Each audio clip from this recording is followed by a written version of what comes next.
Desde a história antiga até o mundo atual, existe uma restrita parcela da população mundial que vive um elevado índice de consumo. Então, galera, meu nome é Dr. Rei do Gado e seja bem-vindo ao nosso canal. Espero que todos vocês estejam bem. No nosso vídeo de história de hoje, iremos viajar para o Egito Antigo e entenderemos como era a vida dos faraós, um tempo onde faraós e suas famílias levaram uma vida com muito luxo e conforto. E com essa introdução, vamos ao vídeo.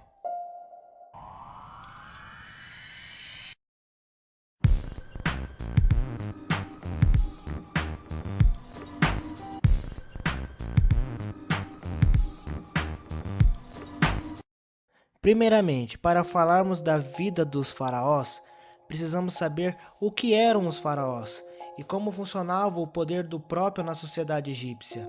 Bem, falando sobre o faraó, o termo era o título atribuído aos reis que eram considerados deuses vivos no Antigo Egito. Esse termo de origem egípcia, que significava propriamente casa elevada, indicando inicialmente o palácio real. Esse termo, na realidade, não era muito utilizado pelos próprios egípcios. No entanto, devido à inclusão deste título na Bíblia, mais especificamente no livro do Êxodo, os historiadores modernos adotaram o vocábulo e generalizaram-no. A imagem que o grande público tem dos faraós vem em grande parte daquela que nos é dada pelas grandes produções cinematográficas, onde o faraó aparece como monarca todo-poderoso que governa de modo absoluto, rodeado de uma corte de servos e obrigando uma multidão de escravos a construir monumentos em sua honra. Mas, ainda que muitos dos faraós governaram de forma autoritária e opressora, a ideia da monarquia absoluta tem aqui os seus primórdios.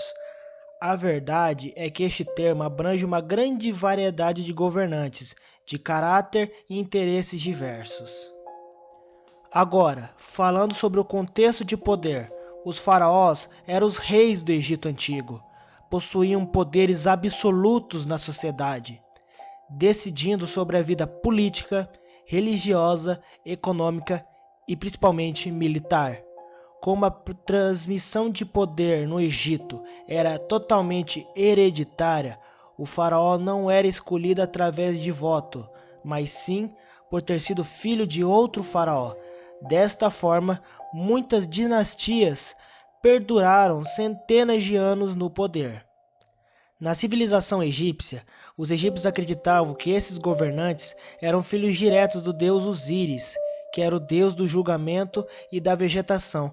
Portanto, o faraó agia como um intermediário entre os deuses e a população egípcia.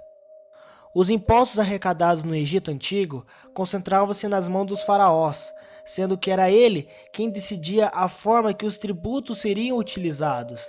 A grande parte deste valor arrecadado ficava com a própria família do faraó, sendo usado para a construção de palácios, monumentos, compra de joias e entre outros. Outra parte era utilizada para pagar funcionários, por exemplo, escribas, militares, sacerdotes, administradores, entre outros, e também fazer a manutenção do reino.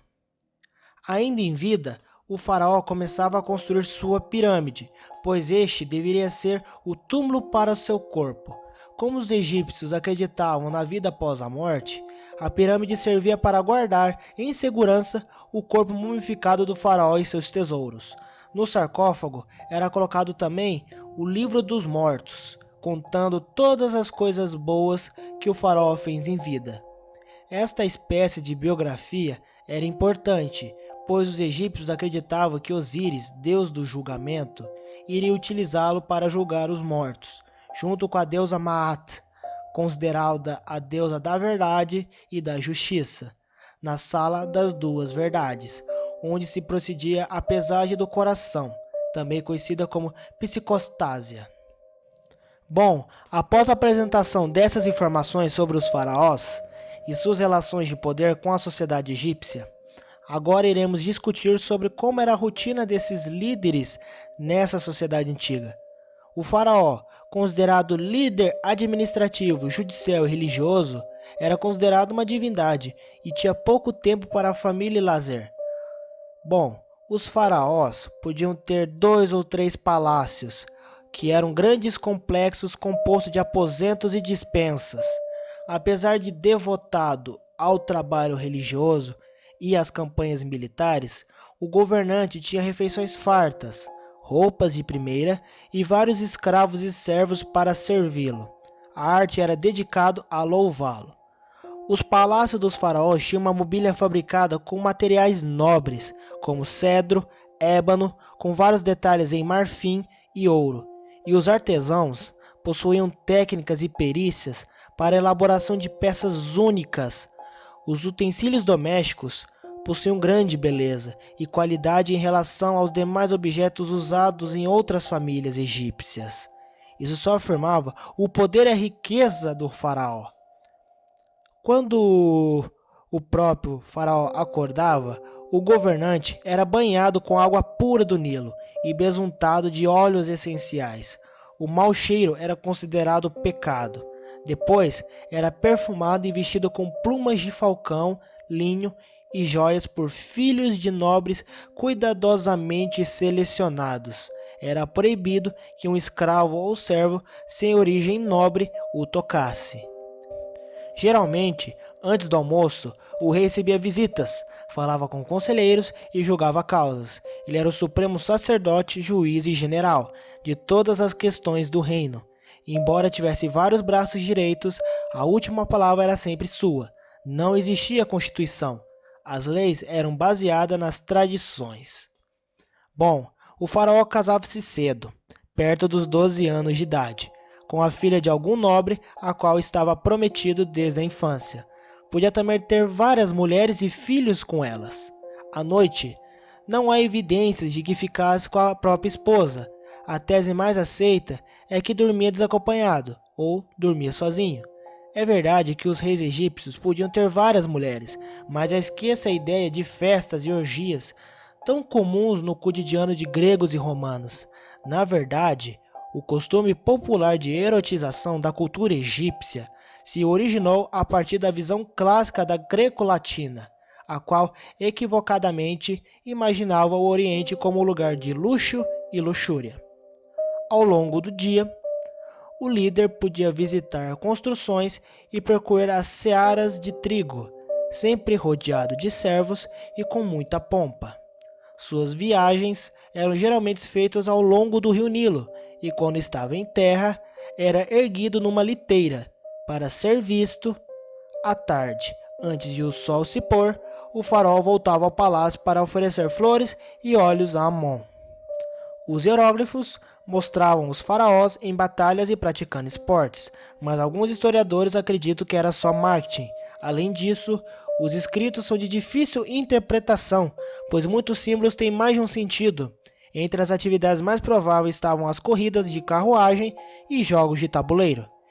E para finalizar, todo dia o faraó participava de uma cerimônia de adoração em um templo fora do palácio.